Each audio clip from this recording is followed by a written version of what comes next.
Namaskar, welcome to YOJNA IAS. Myself Vikas, Gupta, faculty of PSIR here. So we have to discuss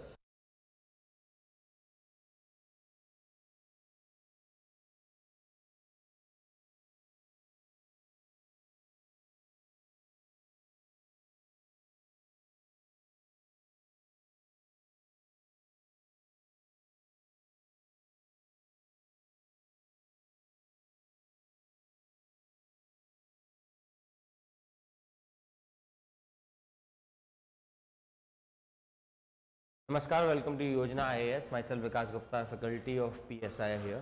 तो आज हम आपके लिए लाए हैं पेपर 1 का डिस्कशन. तो आई थिंक काफ़ी लोगों ने कर भी लिया होगा. अब एक चीज़ समझिए, थोड़ा सा फ़र्क होता है what you will write in the paper and what we will discuss here. कि ये ह्यूमैनिटीज़ का सब्जेक्ट है. ह्यूमैनिटीज़ में डेफिनेट आंसर्स नहीं होते. ह्यूमैनिटीज़ में सारे आंसर करेक्ट भी हो सकते हैं और रॉन्ग भी हो सकते हैं, depending upon how you are writing it, because there are different points. हम हर किसी का different brain set है, we have different brain set, and accordingly we have different points which we have collected when we revise all these things. Every answer could be a bit different. Bit different is always applicable, so you can pick some point which I will not pick, I will pick some point you will not pick. Broad framework will be the same, the classroom program content is the same, but the broad understanding of how to write, that is what I want to achieve. So let's start. Let me give you a basic framework first, then we will continue our journey. The very basic framework is very clear.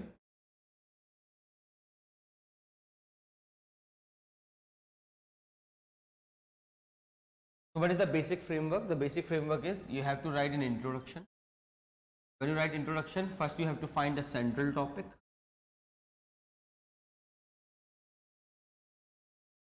Then you have few options. Once you have started reading the question, so you have found a central topic depending upon how many statements are there. After that, you have to find a central topic. Once it is done, now you have few options. Either define the concept if it is definable, give some historical understanding if it is a not definable concept, or you can also provide some statistics. For example, particularly economics questions. These are three options which are largely available to you. After that, you move to body of the paper. In this answer, you will move to body, and body may you have few options available. First, address all dimensions.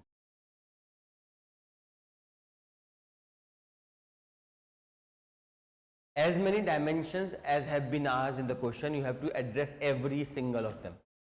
Okay, that is most important. Address all dimensions.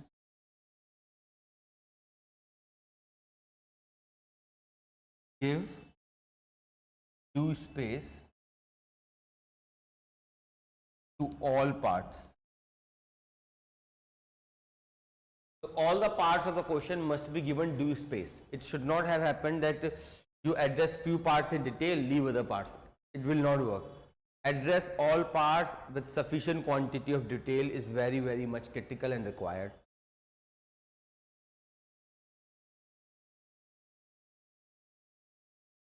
Neutral judgments. Basically, it means do not use excessive words. For example, must, have to, extreme word. Avoid extreme words. Try to use maybe, could be, should be.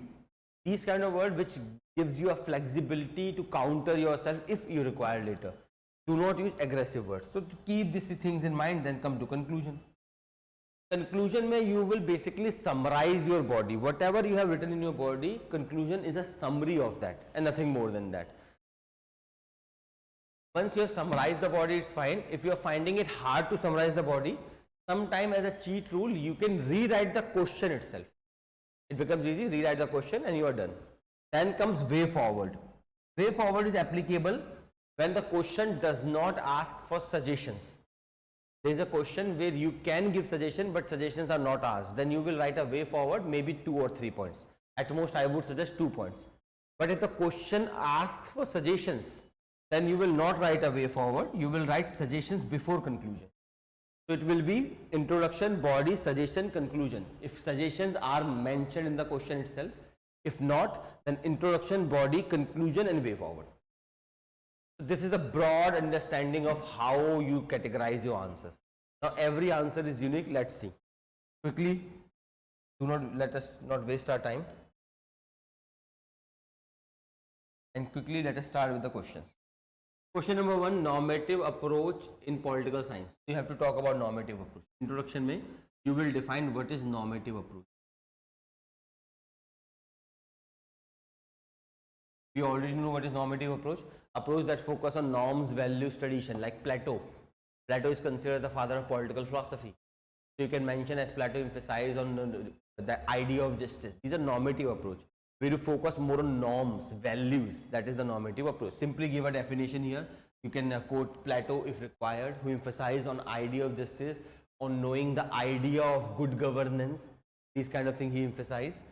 But do not give information here, just a very brief introduction. Then comes the body.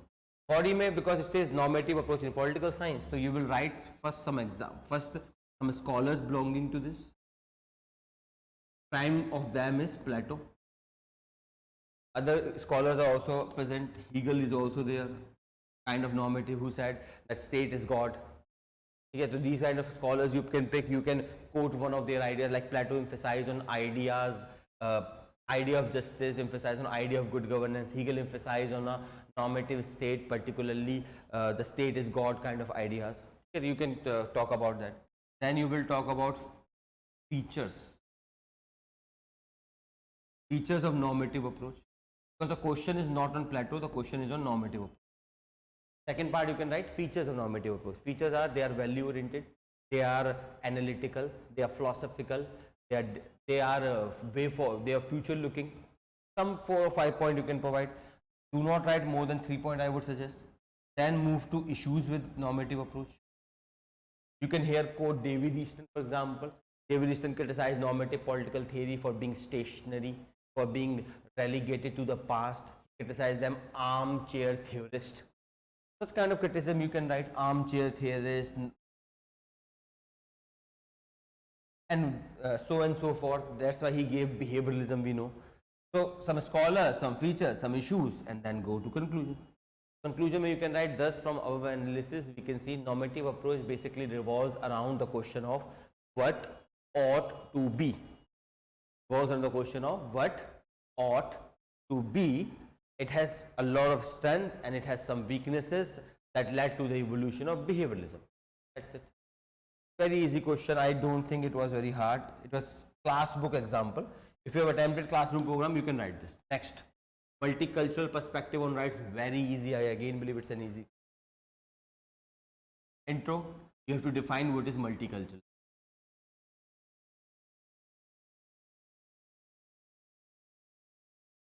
First intro mein central topic is multiculturalism. So you have to define what do you understand by multiculturalism.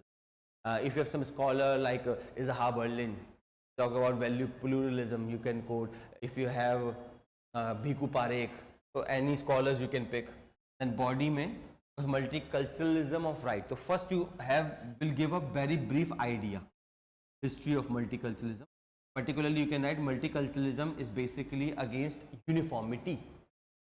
Their idea is against uniformity. They argue that every culture is unique.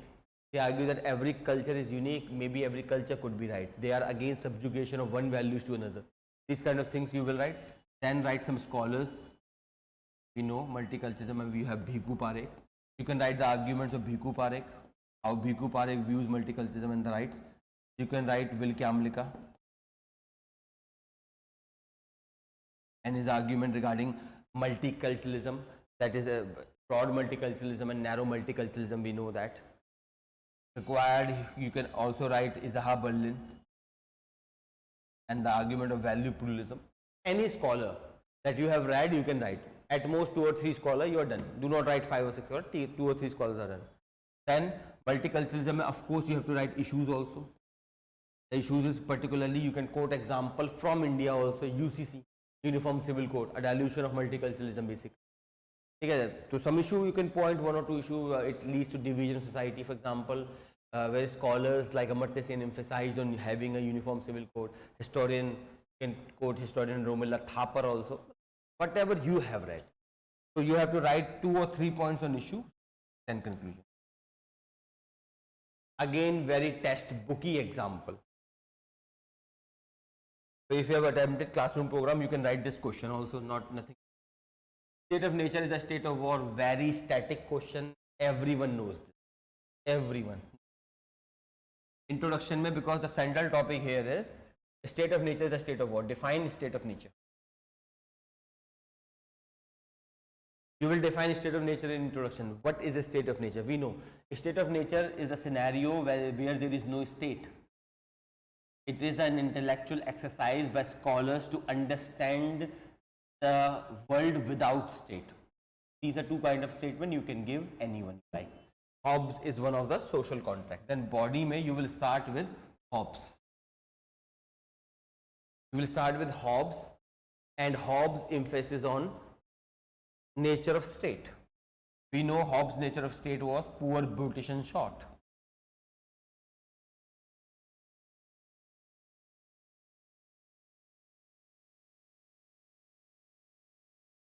Then we know we have to criticize also. Criticism is compulsory. Hobbes defined nature of state as poor, brutish and short. It's a state of war against everyone. Why? Because man is by nature pleasure seeking animal.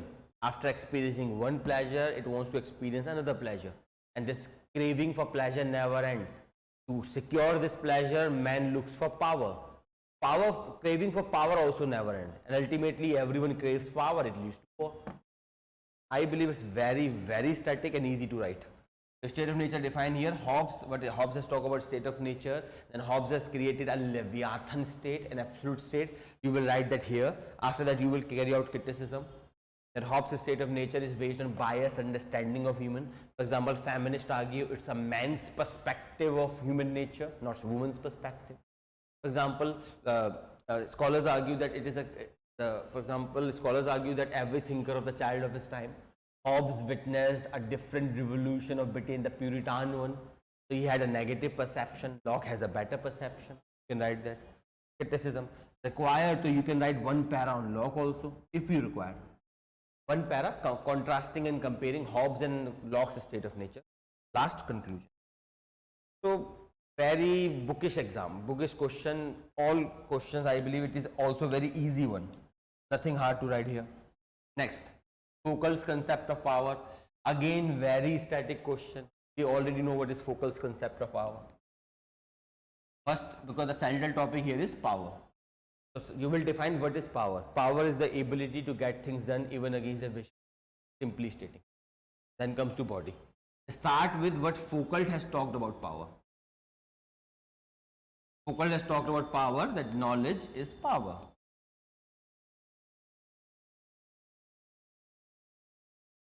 It means that not only knowledge gives power, but power is exercised on the basis of knowledge also. You can give example if required. For example, a doctor, a lawyer, a teacher, they command over the people because they have better knowledge than those people.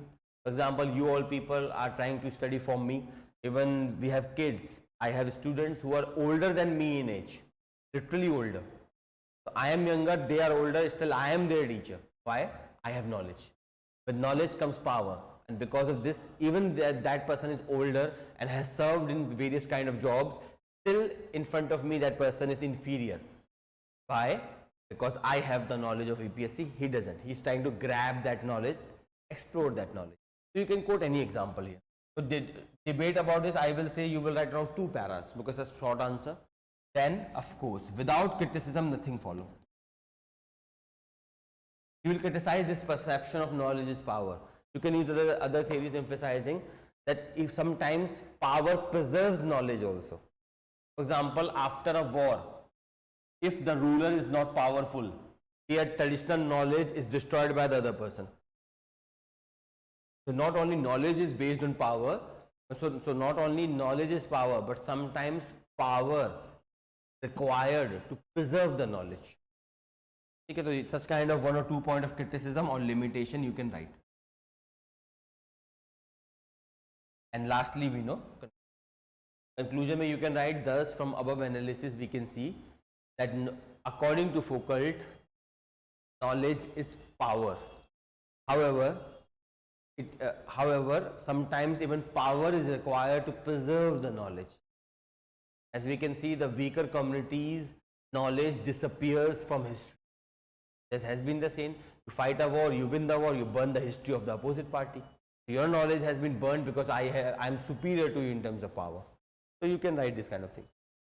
Again, very easy question, I would say.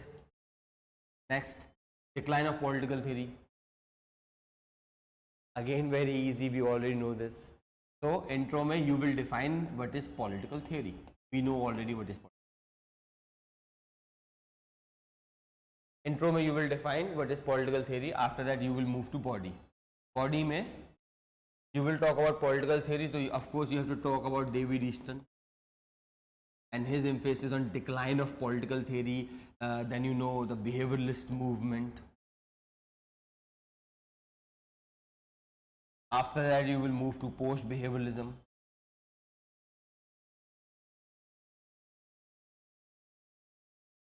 And without criticism nothing follows. So limitation of the so-called scientific revolution, we know that traditionalists criticize this. Traditionalists criticize that it is unnecessary introduction of jargons in what we are already doing. Okay.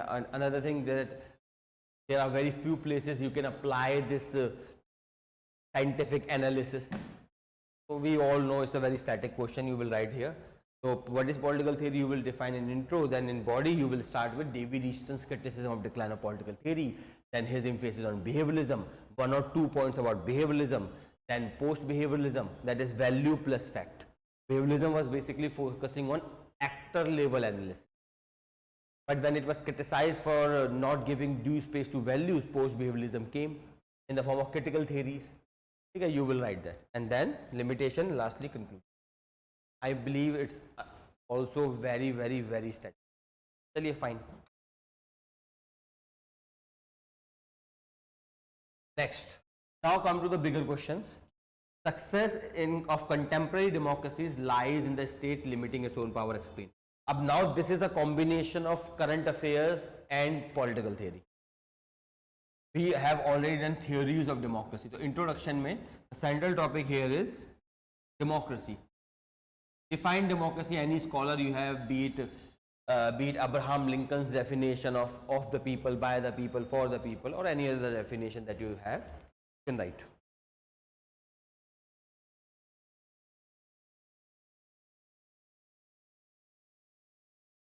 Okay, fine.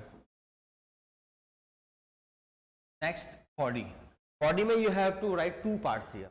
One is success of contemporary democracies lies in the state limiting its own power. So you will write here how democracy can be better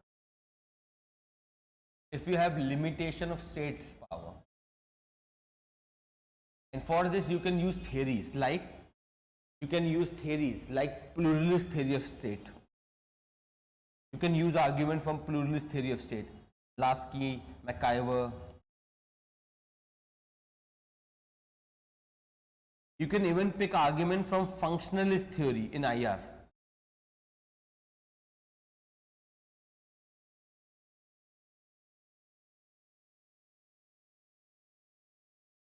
You can even pick functionalist theory, David Mitrani's basically. So you can pick few arguments stating when state declines its power, basically state becomes less authoritarian, gives more space to the people to breathe, to criticize the government, it becomes more democratic. We know the quality of democracy is assessed by 2 parameters. First, tolerance to protest. Second, peaceful transfer of powers. And you can use these scholars who emphasize do not give all authority to the state because the state becomes dictatorial, as we have seen, for example, Hitler. Yes, famous example you have. Then you will write a para to counter this statement. You will say not only every time states limiting its power does not lead to good democracy, sometimes state has to enhance power. For example, in case of deprived classes, example lete hain, for example, the Dalits in India. The Dalits, when state gave them conditional power through constitution, that empowered them to participate. For example, recently female participation through reservation. Female have got reservation, that will enhance their voice in democracy. So every time state limiting its power may lead to good democracy, no doubt, but sometime state has not to limit its power but assert its power. That para you must write as a counter para. Last, conclusion. So easy, I think it was easy one. Next, Rawls' idea of liberal self is too individualistic. Explained in the context of communitarian critique of Rawls' theory of justice. Very easy, very static. So intro mein you will define Rawls' theory of justice. Either define it or give one some evolution point. Why Rawls talk about this thing. Then you will come to body.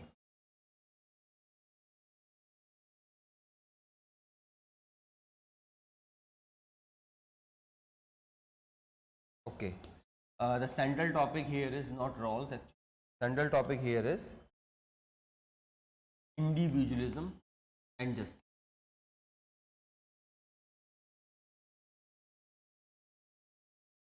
You have to define the word justice itself. Justice, as according to Rawls, is fairness. Then you have to do full stop. Individualism as a philosophy emerged in the West, keeping individual as at the center of discourse, like Renaissance. 2 lines. Then in body you will start with Rawls' theory of justice. All the component Rawls talked about, particularly the component of liberal self.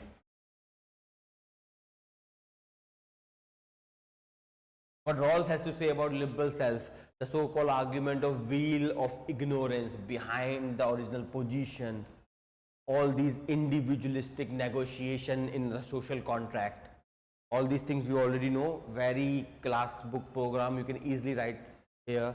After this, once explaining this, do not write it in detail, maybe 1 or 2 para is sufficient. After this, write communitarian critique.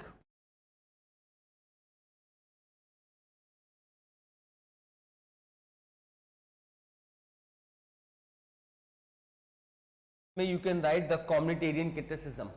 Particularly, they criticize the self of John Rawls. They criticize wheel of ignorance. They criticize original position. Basic argument of communitarian was that the kind of individual Rawls is talking about does not exist. Rawls talk about an individual who knows nothing about them in particular. That is called wheel of ignorance in original position. They criticized it. They said the kind of individual Rawls is talking about does not exist. A conception that does not exist in life, because we all are different. We all are different. What separates you and me? The only thing that separates is that I have different clothes, I have different nature, I have different way of talking, I have different beliefs. But imagine if there is a room having everyone wearing same clothes, same understanding, there will be no conflict. Justice comes into play when there is a conflict. To find a agreeable solution to a problem, that is basically justice. So the kind of individual Rawls talk about does not exist in real life. That is a prime criticism of communitarians. That is what you have to write here. Once it is done, conclude. Again, very bookish question. So this, the earlier one, 2A was a bit innovative question. I would say it will be a medium hard, depending upon where your knowledge is. This one I would say easy to medium. You may find that this connection may not be possible for you, but I would say it was easy to medium. Credo of relevance in post-behavioralism advocate importance of action science analyze. अभी मैंने आपको समझाया. We just talked about post-behavioralism. Very easy. Intro में you will define. The central topic here is post-behavioralism. So you will define what is post-behavioralism. Intro. Once this is done, you will talk about body. Body mein you will start with Rawls. Start with David Easton. David Easton's behavioralism.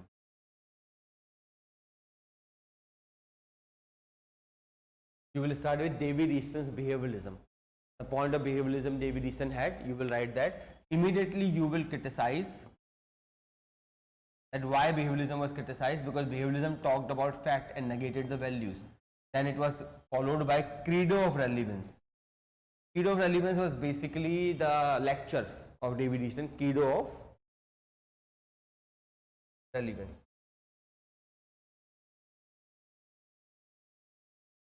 Credo of relevance was basically the lecture of David Easton emphasizing on two things, that is combining facts with values. That is what you call post behavior. Simple as that. Okay, you will do this and then do this. So I would say in second question, the only thing that was a bit tricky, in second question the part A was bit tricky, baki remaining part are from books. Remaining part are from classroom program. If you have attended classroom program anywhere, you can write both of them. Next is third A. Fascism displays an ambivalent stance toward parliamentary democracy. Explain. So the central topic here is fascism. Intro may define fascism. We know fascism is basically a hodgepodge of ideology. It is not a proper ideology, it's a hodgepodge of ideology, which basically put the leaders as the supermen. Shah's Ubermensch concept. We know that. So, body mein, you will define fascism in 1 and 2 lines, then you will talk about some features of fascism.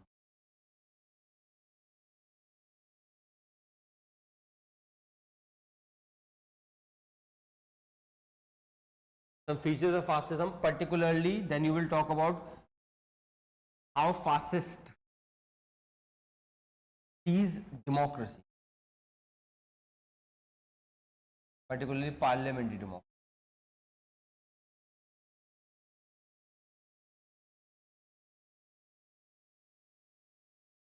How fascists see democracy, parliamentary democracy. You will write argument in both sides.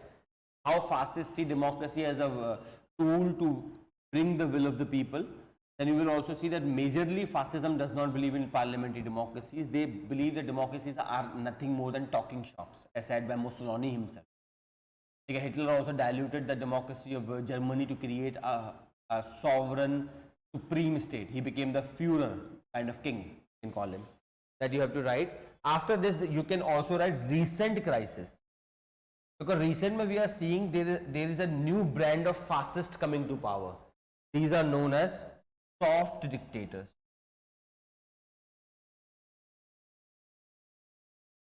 A new brand of fascists are coming into power known as soft dictators. These fascists rise in democracy, stays in democracy, and they use democracy to show that they are popular.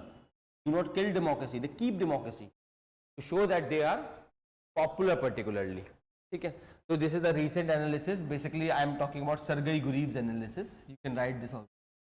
If you have other one, you can write your own. Last, you conclude. I would say it was a bit tricky, not hard, but a bit tricky question. Next, affirmative action policies draw as much strong criticism as a strong support. Analyze the statement in context of equality. So fine, it's very easy, and another easy question. You have to talk about affirmative action policy. We know the welfare state. So introduction may write about welfare state. What do you understand by welfare state? You can write it is an evolution in neoliberal theories, particularly positive liberalism, that shifted the focus from a minimalist state to a welfare based state. Yeah, so 1 or 2 points you have to write, nothing much. After that, body may now you have to write what is affirmative action, how the state take affirmative action. If you have some example, you can quote examples also. For example, reservation in India. Reservation in India is a case of affirmative example, be it for women, be it for other. It has drawn criticism and support. So there will be 2 parts after this. After this, you will write 2 things. First, arguments in favor of affirmative action, very easy to write. For deprived classes, the state shall intervene, state function as capacity building, as emphasized by social liberals, particularly your Joseph E. Stiglitz, Noam Chomsky, and other. Okay, fine. Then you have to write argument against. It's a denial of equality. It's a denial of equality, but after this you have to take a positive side, then conclude. I don't think it was a hard question. It's a very static GS based question. Next, Eurocentrism is both the target and motive force behind post-colonial political theory. Very easy. Introduction mein you have to define what is post-colonial theories. We know post-colonial theories like soft state ideas of Joseph S. Nye. Soft state idea of Gunnar-Myrdal. Joseph S. Nye did not talk about it. Joseph S. Nye talked about soft power, not state. Take a soft state of Gunnar-Myrdal. You can talk about Hamza Lavi's overdeveloped state, A.G. Frank's charismatic societies. There are numerous things you can write. Okay, these are post-colonial theories, so you will write what is post-colonial theories. Then body mein you will start with what is their main argument.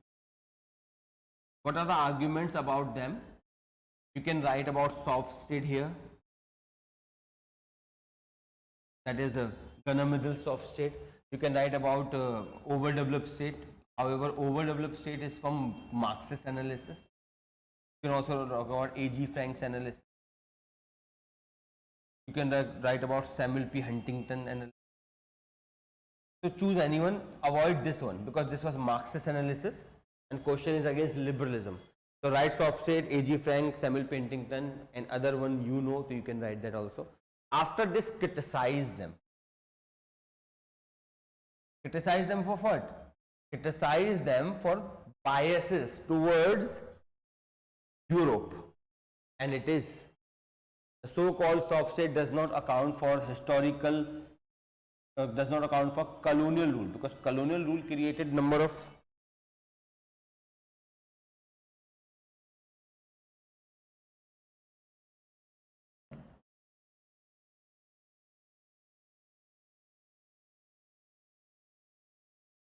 account for colonial rule. We know this. ठीक है, criticism करना, conclude कर देना. That's it. So with this note, our 3 questions ends. Next, 4th one. Buddhist thought on Dhamma facilitated the emancipation of political action. Dhamma, basically Dharam. Buddhism we call Dhamma, Dharam basically. So it is on the Buddhist political thought. Introduction mein you have to define the concept of Dharma, Dhamma, as found in Buddhism.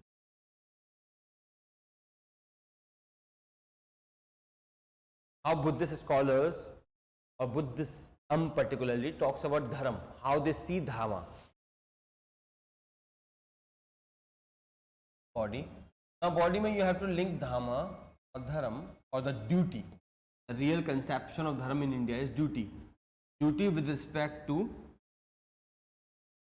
political action.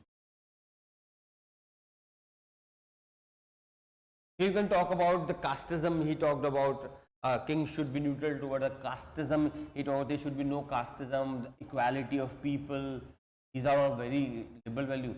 For example, non-violence, which are adopted by Gandhi himself, peaceful ideologies, self-efforts, all these points that Buddha talked about in terms of political action, which Gandhi also took part or took them into his own philosophy. Gandhi talked about non-violence and other things. It was also influenced by the pacifist orientation of Buddhism.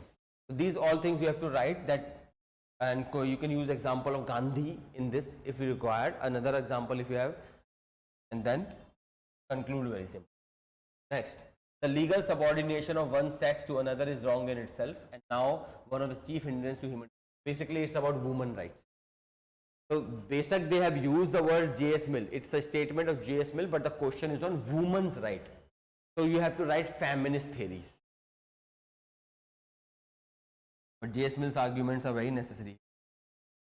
Intro mein first you have to talk about particularly sex politics, or you can talk about gender biases and whatever. Body mein first you will talk about what J.S. Mill has said.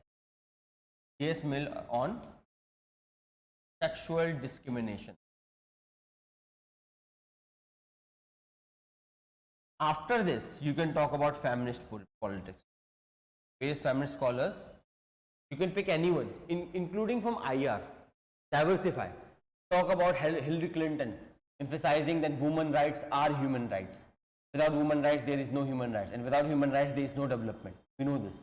Okay, that is what you have to link. You have to link basically human development and women subjugation. Then you can put Christina Lagarde, the former chief of IMF, arguing that if women participate as much as men in economy, then the GDP, the economic growth will be doubled. Same argument you can put out other feminists like Susan Moller-Okin. She talked about, you can talk about other kind of scholars, anyone you remember. So feminist argument basically you have to present, nothing more than that. Really fine. Then conclude. Sri Aurobindo idea of Swaraj has deep significance for Indian social, political and cultural history. So basically Aurobindo's idea of Swaraj, Gandhian vision of Swaraj was different. Aurobindo was the first person who moved away from traditional Swaraj. Traditionally the Swaraj was seen as dominion,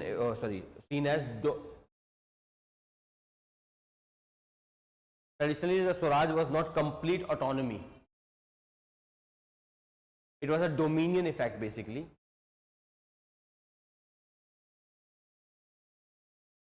Introduction mein you will talk about the word what is Swaraj, from where it came and what is it there. Then body mein you will talk about what Aurobindo Ghosh has talked about. How Aurobindo Ghosh Swaraj. Some of the criticism of Aurobindo Ghosh that is compulsory to be followed. But यहाँ पे when you are writing this, put inputs from earlier leaders also, the earlier leaders of Indian freedom struggle, and you can put a pair on Gandhi also. How Gandhi Swaraj was compared to Aurobindo Ghosh's Swaraj, and how this all is linked to India's social, political and cultural. That's you have to do. Clear, I believe. Last to आपको पता है conclude.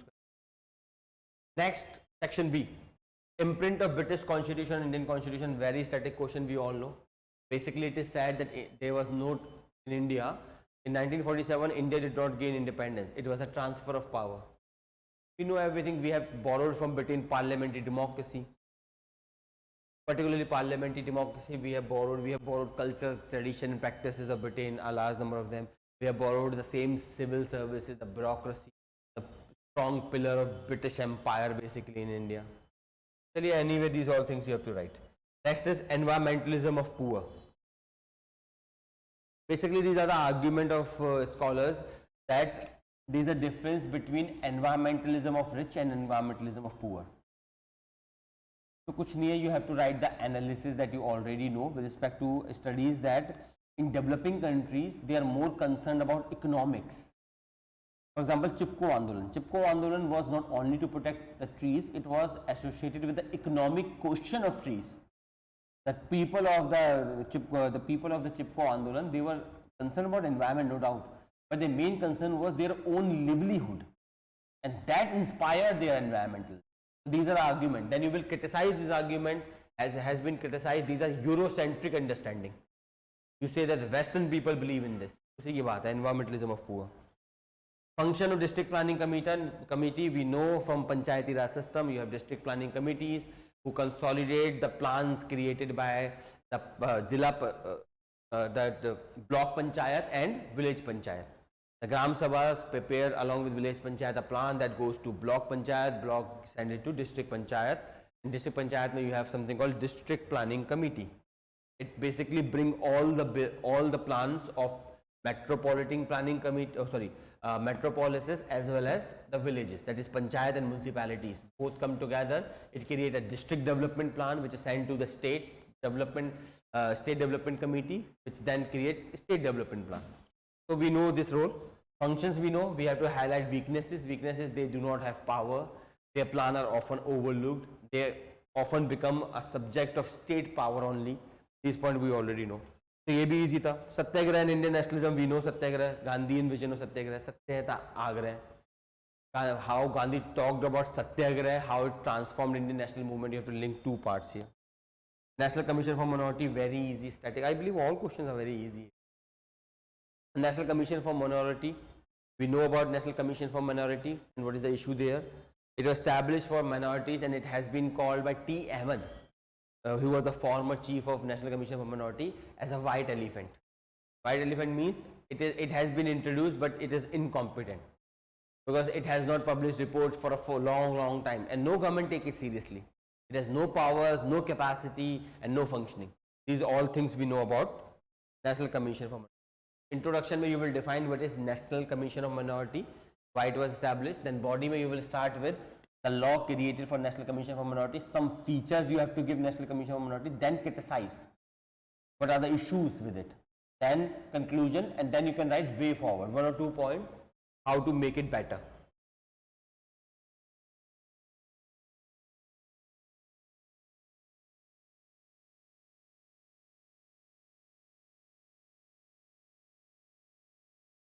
Next question, 6th A. Discuss the major provision of 74th Constitutional Amendment. Do you think the Act remains an unfulfilled dream? Argue your case. Very easy and static. Intro में write about 74th Amendment. 74th, yes, 70 municipality वाला.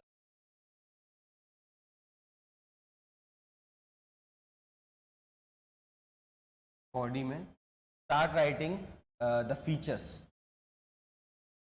We know the features. It establishes municipality. It talks about empower the state. It talks about elections. It talks about 5-year tenures. All the structurally thing it talks about. All the provision it has talked about: creation of municipalities, their structure, election, voting, whatever, age of voting. All these dramas we know. Then you will write analysis. Next page you will write analysis. Analysis where you can quote various commission. Second ARC has report. You have Mani Shankar Iyer commission. All these commission basically highlight that municipalities, also the panchayat, the local self-government in India, are nothing but empty coffers, because they have structure, they have election, they have creation, everything is there, but they do not enjoy powers. They lack in powers, absolutely lack in power, particularly administrative powers and financial powers. We know them. Okay, so please write that and conclude, and you can write way forward here also. Next, let us look. Next is, how does Niti Aayog as a policy think tank with shared vision visualize the organization of planning in India? Justify your answer. Fine. So intro में talk about Niti Aayog. What is Niti Aayog? Why it was created? Or give only one line. What is Niti Aayog? Then body. Body में you will talk about how Niti Aayog based planning commission. Starting में to give a brief background of it. Then you will talk about Niti Aayog's functioning.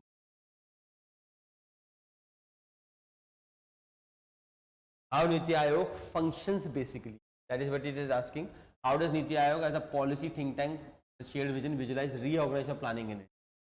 We know that functioning is, it is a collaborative efforts of both states and the union.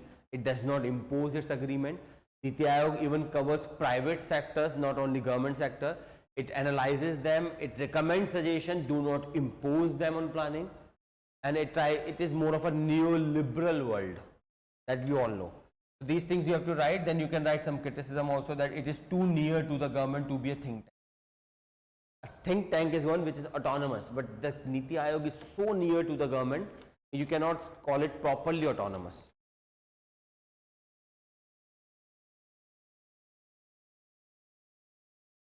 Fine, we know this.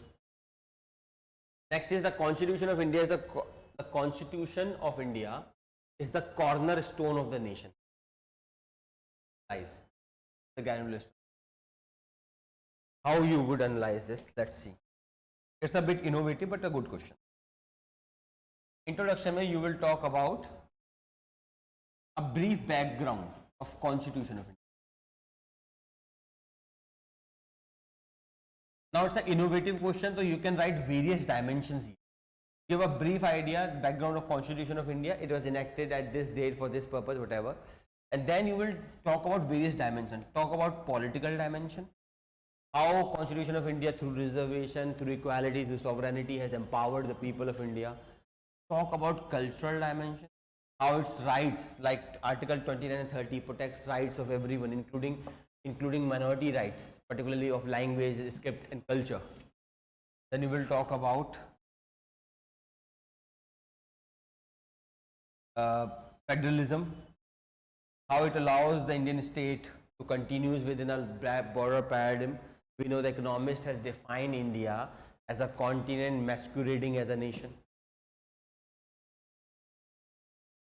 Similarly, other dimension you have environmental dimension you can write, international dimension you can write. The Indian Constitution envisages India as a pacifist country, but as an active participant of the world affairs. जो भी ड्रामे है, and then conclude. Easy one. Next, 7th. Does the actual working of Indian federalism conforms to the centralized tendency in Indian polity? Give reason to answer. So basically, it's a question regarding two things here.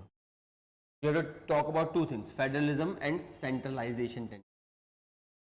So you can start intro. Defined federalism. You can write K.C. Weirach defined federalism as a division of power at least two levels. Body.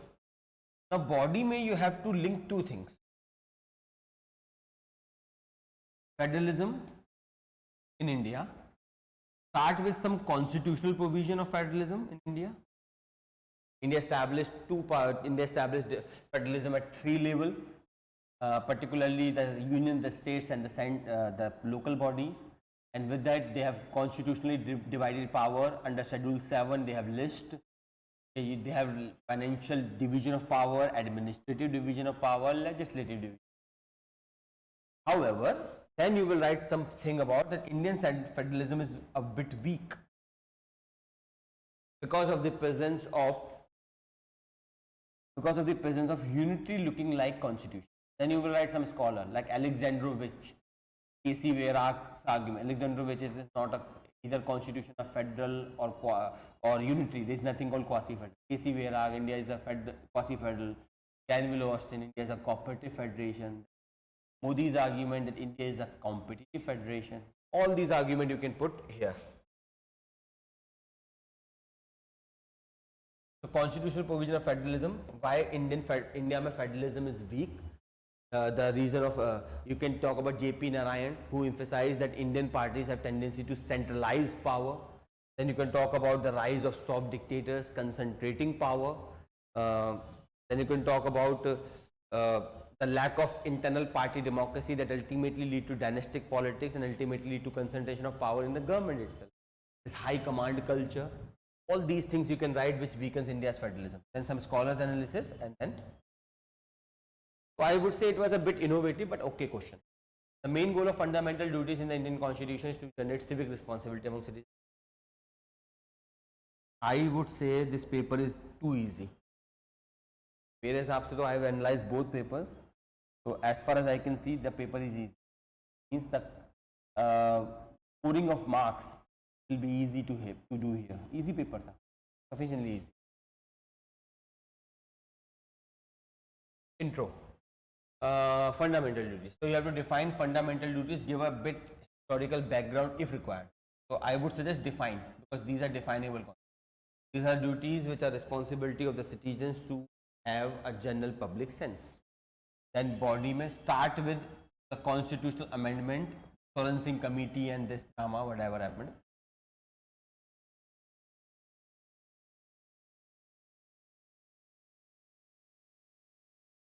Article 51A, Soren Singh committee and all dramas. Then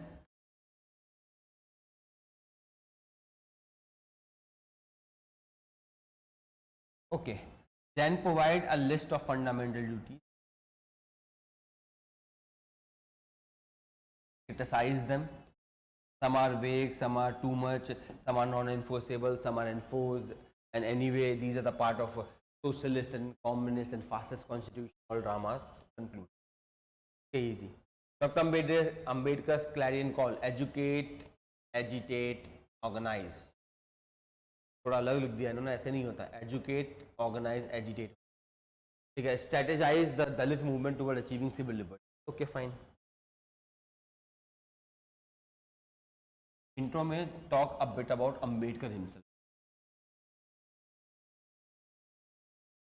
Ambedkar himself, and talk about his idea of constitutional revolution. Actually, the body में you will write Ambedkar's idea of constitutional revolution. How he envisaged, and you can compare also. He compared Dalits in India to the Karl Marxist proletariat class. and he emphasized that Dalits in India are actually the Karl Marxist proletariat in Indian context.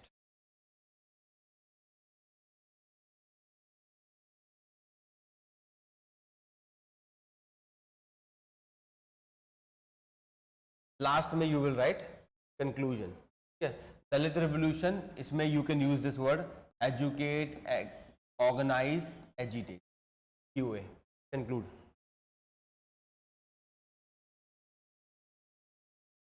Okay, fine. Last question. 8th A. The rise of caste politics is to be attributed to both regional aspiration and electoral manifestations. Comment. Okay. Talk a bit of background of India's caste base.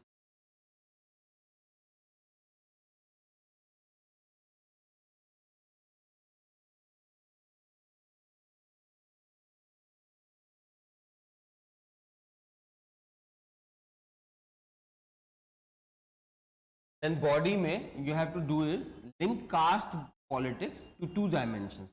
That is regional aspiration, and the second thing is electoral aspiration.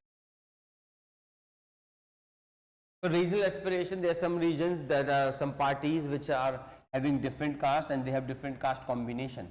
For example, Jat in Haryana demanding reservation using their power of caste and forcing even the national party to accommodate their desires. Same parties are in Gujarat. In every state there is caste-based formulation, and with every region the caste-based formulation is different. The caste coalition is very, very, very different. You know that. And then electoral benefits, we know. The Supreme Court has said itself, the factor that disempowers you is the only factor that can empower you. You can write argument here from Bhikkhu Parekh and other kind of people if required. And even Pratap Bhanu Mehta has written numerous articles on this. You can pick anything. It's a current event oriented also.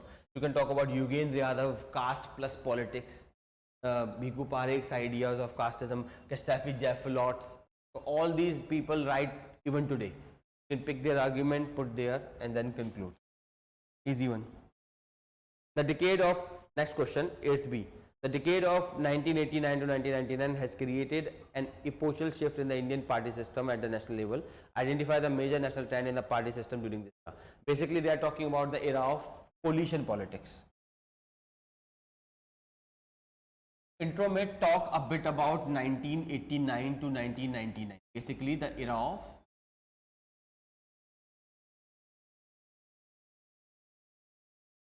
coalition politics.